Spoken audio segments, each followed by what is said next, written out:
Time for some solution. Okay.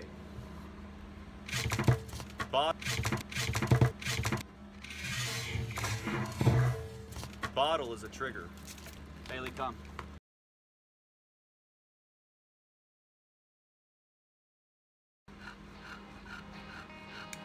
Good boy.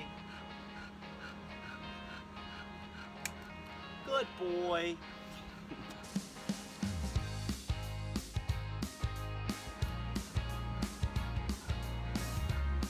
Good boy. Good boy. One more. One more. It's a funny angle. Good boy. Good boy.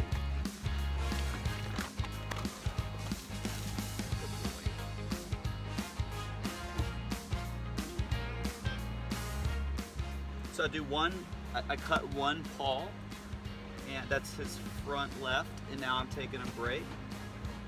I don't want to overwhelm Bailey with cutting all the paws at once. So take a quick break and do something else that I know he's good with. And so I'm just going to clean up his face a little bit, clean up his eyes. And then we're going to cut the next paw. Then after I cut that paw, I will either, I'm not sure yet, but I will either give him a break. I'll tell him to go play and he's released from holding the sit, or I will clean his nose. So I'm doing what's familiar to him in between the things that are not familiar to him. And also I want to make sure that when I do go to cut his nail, that I am setting him up for success. I don't want to just fight with him. I want to make sure he's holding the sit. He's letting me hold his paw. His paw is resting in my hand. You know, like his paw is resting in my hand. He's not trying to pull it away. I want him to have it there. When all those things are in place, then I'm ready to cut the nail. But if those things are not in place, and I try to cut the nail, I'm creating too much conflict. And that conflict will lead to him resisting, which can lead to him getting uncomfortable if you fight the resistance. And then overall turns into a bad experience, and then he doesn't want to have anything to do with cutting the nails. So the good news is once you get used to cutting his nails and he gets used to it, and you have plenty of patience throughout the process and everybody's comfortable, then the good news is that it'll be easy to cut his nails in the future. So I'm just going to help him right here with the leash. No pressure on the leash unless I need to. So as I pick up the paw, if he begins to lift his butt, I'm just going to give him a little bit of pressure here. But he didn't lift up his butt, right? So I'll pick up the paw. He's about to, so I'm going to let go. I'm going to tell him to sit. Bailey, sit. Good boy. And then I'm going to pick up the paw. A little bit of pressure here. Then I'm going to let the leash go. And what I've been doing leading up to this is I've actually been taking the clippers. I don't want to cut the nail right away. At first I want to get him comfortable holding the paw. That's step one. The second step is to take something hard like the antenna. I use this on the remote. I just tap the nail. Tap the nail slightly. When he's comfortable with that, now this is plastic, but then I'll move on to something that's harder, so that's metal, and it has a different feel on the nail. So I'll tap the nails, make sure he's good with that. And I'll tap the nail, and I just get him used to his nails getting touched by the metal. Once he's used to that and he's not pulling his hand away, then I'll go very slowly and I'll cut a little bit off, just a little bit. Now I can see he's got clear nails, so you can see where the quick is, but I'm not going all the way back to the quick. The reason for that is because if I cut just a little bit, then the next time I cut his nails I can cut a little bit, and the next time I cut his nails I can cut a little bit, and now I can do a lot of repetitions. If I cut all the way back to the quick and I'm done, I can't do any repetitions until they grow back. But if I want them to get comfortable, then I want to go little by little, because it gives me more opportunity to show him that it's no problem. So it's good to go little by little. That way you can do more repetitions. If he stands up, I'm not going to cut any more nails. I'm going to help him back to a sit. So I'm going to tell him to sit. Sit. I'm going to wait patiently. He's going to sit on his hip. He's going to be a lazy. That's a good boy. He sat properly, but he was about to be a lazy sitter and sit on his hip. Bulldogs like to lazy sit sometimes. All right, so now we're good. A little bit of pressure here, slight, not much. Lift up the paw, and And then let go here, sit. Help him stay in a sit. Good boy. And then don't forget to tell him, good boy. We got to give him that feedback. All right, so now I'm going to go to the next nail. A little snip. Good boy. Then another one, little snip. Good boy. And then the next one, so I'll hold it so hopefully the camera can see it. Look at the next one here. Snip. And then the next one, and snip. Good boy. Oh, got one. Oh, I cut that one. I did them all. I did them all. Good boy. Okay, good boy. Good boy. Now his back paws, I can see that they are, because they're on the back, and it's different dog to dog, but on Bailey, the back paws are actually filed down a little better because of the concrete and the walking and things like that. The front paws touch the ground differently, so they grow longer on Bailey. On this particular dog, on Bailey, they grow longer on the front. So on the back, that's where you want to make sure. It's very easy to cut the nails too short. A lot of times people go to cut their dog's nails and they will need to use the stypic powder to stop bleeding and things if you go too short. But it's best to go little by little and not to push it too far too fast. So, all right, so I'm just going to take a quick look here. I can see the quick is almost all the way to the tip. So, now see how he pulled his foot out of my hand? See that? I'm not going to fight that. If I just kind of pull it back and fight, that's not going to help Bailey. So now I'm going to turn him so you can see. Sit on the other, on his hip. That's okay. There we go. So I'm going to have it sitting in my hand just like that. There we go. Good boy. And then we're going to just go ahead and get that one. We're going to go ahead and, oh, he's getting up. Sit. Wait patiently. There we go. Help him get into a comfortable position without fighting. Take some patience here. It's weird for the dogs usually in the back legs, right, when they're sitting.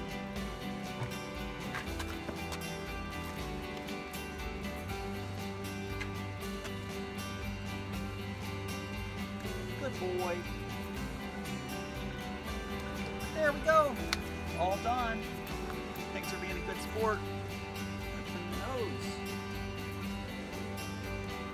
So just kind of cradle the jaw in my hand. Like that. Now work the white through there. And I go up. There's two little bumps on each side. I kind of think that's similar like a person. Like my face has a little bump here, so I want to clean the top and the bottom of that bump on each side of his inside the fold. So check in there. I see a little bump. I want to go above and below it. There we go. Good boy. This is gentle here because this skin inside here can get sensitive. So you're not like putting a lot of pressure when you wipe. It's just light pressure, but you do want to make sure that you get it good and don't leave any of the crud in there, so sometimes it'll get a little bit gunked up. There we go. Good boy. Good boy. Oh, you gotta check that ear. Oh, yep, gotta check the other one. Now, he's done so well, it's time to give him a break. Go play. Go play. Good boy. Sit. Good boy.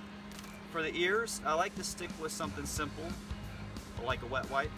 But throughout the training, as I tell Bailey to sit, I will tell him to sit, and then I'll check an ear, and then I'll tell him good boy. So I'm throwing the ear checks into his routine. I don't want to like clean his ear, and it's the first time he's ever had his ears touched that way. So I want him to be already familiar with grabbing an ear, lifting it a little bit, looking down in there, and things like that. Good boy. Look, lifting it a little bit. Then I just want to wipe the ear, and I'm not going deep in there. The first few times I want you to understand you don't go deep in there. Just clean it a little bit. Help him get comfortable with the ears being handled. Help him get comfortable with feeling the wet wipe, because it's wet, on his ear. And then I'm done. Go play. Now I want you to think of that. Hey Bailey, sit. Good boy. I want you to think of that releasing Bailey from the sit for a little mental break. Think of that as exactly that. It's just a quick break. He can get his mind off of me handling his ears. It's like a reset. And then I come right back, tell him to place and sit. He has to think and use his brain to hold the sit. So I am using the sit command and his understanding of that obedience to help him through this. So I'm using the obedience to help him. And as I wipe, little by little, my thumb goes down in there a little bit, but not much. Go ahead, find a new spot and do the same thing here. Good boy. And I'm actually like, I'm wiping it. Like, I'm not really like scrubbing, but I am massaging the ear a little bit. Now, once I do this a couple times, I'm going to have my thumb in there just cleaning the inside. Wet wipes are really convenient for that because you can wrap your thumb in and get your finger in there and really clean. Go play. Come on. Bailey, place. Oh, I sense that you're getting a little tired. Good boy. Okay, time for some solution. All right, now what I found, there's different techniques for this. I like to set. Hang on a second, let me see this. Okay. Bottle is a trigger.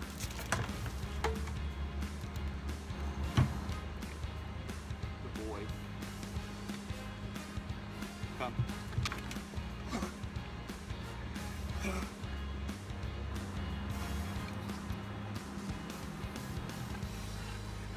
All right, so Bailey does not like this bottle. So I've actually been helping Bailey stay in a sit and not run away from the bottle. It's have him used to the bottle.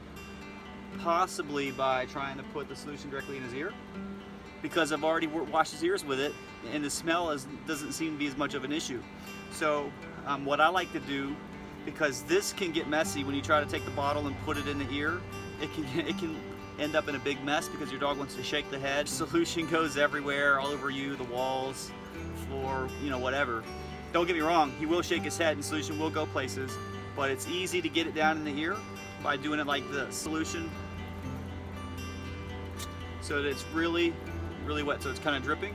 He's in a sit, and I've used that sit command already, so I'm gonna lift the ear, I'm gonna put the cotton ball in. All that solution in the cotton ball starts to squeeze out. The solution is going down in the base of the ear. Now I'm gonna massage the bottom of the earlobe to move that solution in the ear around. Massage the bottom of the ear after you put solution in there. So I'm using the cotton ball to do it. So massage it around a little bit, and then I'm going to actually take the cotton ball out so I can get it down there. I'm going to do a little wipe. Put it down in there and do a little wipe. Now again, cradle the head. This is not squeeze and hold. That creates conflict. I'm just supporting the head. All right. Then I'm going to pull it out. Does that feel good? Kind of tickle in the ear. Then pull it out. Boom. Good job, buddy. Good job. So put this one down. Soak this one. It's a little bit drippy. Come over here. Put this one in. Massage that earlobe. He's lowering the head. That's not good, so I'm going to lift the head. Start to massage. Massage a little bit. And then take it out. Oh yeah, okay, cool. Got a little cleaning on myself now. At least this way, when he does shake, you don't have nearly as much solution going everywhere. So now I'm just gonna wipe out the inside of the ear, and that one's dirtier. The right ear is dirtier than the other ear. To break up the earwax, I'm gonna take a wipe and wipe. Same thing as before. But remember how we talked about cutting one of the paws, taking a break, cutting another paw, taking a break, to cut the paws again on the front. There's not a lot of room to cut the ones on the back because they're already shortened all the way down to the quick. And you don't want to cut into the quick. That's going to cause the nail to bleed. You don't want to go that short. So I'm going to grab the clippers, sit, and raise the paw. You can't cut the nail if he won't let you hold the paw. So if he's trying to pull the paw back, then you don't try to cut the nail. You got to work them through that. But you don't want to create conflict. That's the main thing, is removing conflict, making this as confrontation, the least confrontational as possible. Those are my words. The least confrontational. And then we're just going to roll right into this. Piece of cake. Snip. He's getting a little antsy, so I'm going to pause for a second. Let him compose himself. Don't try to push through him getting too antsy, or else he will fight you or resist more. So now I'm just going to help him out here. Fight some time. I'll take a little break. And that's okay. There's no rule saying you got to snip, snip, snip all 5 nails at once. Go at a pace that's comfortable. Yeah, buddy. Oh, yep, thank you. Make sure you get that. Hey, that's common for when you clean the ears. It tickles inside a little bit. Kind of like when you get out of the shower and you maybe got some soap in your ear. You're just gonna let him do his thing. Let him get comfortable. Now he's good to go. Little help right here. Pick up the paw, nice and easy. Good boy, Bailey. Good boy. And now I'm just gonna cut this nail here. Snip. I'm gonna cut this nail. Tell him good boy. I got one more, because I already cut that one earlier, a second ago. And then, careful not to go too short. There we go. Hey, you know, a good rule would be, if your dog can't hold the paw still long enough for you to get the clippers on there and actually find exactly where you want to make the cut, if your dog won't let you do that, then you're going too fast. A lot of times people will fight their dog. They'll get the clippers on there. It's not right where they want it, and they'll just cut it anyway. And they might cut the nail too short, and then the dog yelps. Or they might not cut where they wanted to. Now they got to do it again. So to avoid the conflict of cutting in the wrong spot, there is never a reason to rush. Now I know I've said that several times in this video, but one of the biggest reasons people don't have success here is they are trying to rush through it. Oh, I've actually got one more. Good boy.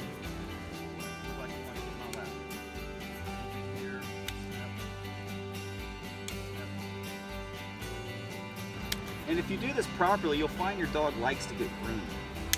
Dogs like to get the attention.